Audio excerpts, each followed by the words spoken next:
Salut mon ami, savais-tu que la prière reste l'ultime recours dans la crise ukrainienne actuellement? Les chrétiens doivent prier parce que les gestes de paix naissent dans la vie de personnes qui nourrissent en elles des attitudes constantes de paix. Ce sont des fruits de l'esprit et du cœur des artisans de paix.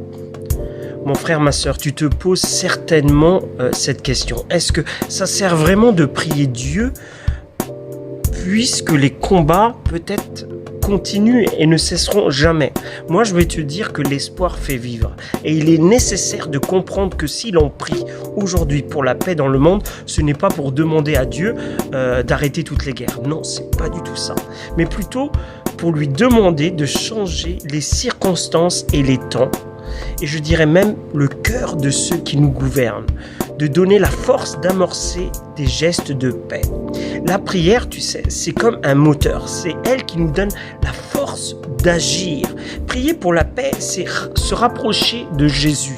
Jésus, parce que c'est celui que l'on appelle le prince de la paix. Lui qui a été jeté à la croix, qui est mouru sur la croix pour nous prouver que l'amour est plus fort que la haine. Amen. Aujourd'hui, la parole nous dit dans Matthieu 24:6, « Vous entendrez parler de guerre et de bruit de guerre, mais gardez-vous d'être troublés, car il faut que ces choses arrivent, mais ce ne sera pas encore la fin. » Gardez-vous de cela, mes frères et sœurs, car ce ne sera pas encore la fin.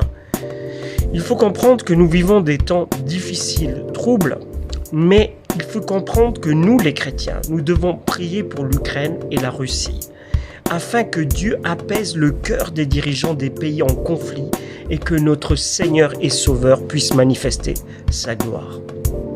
Vous savez, la parole est claire.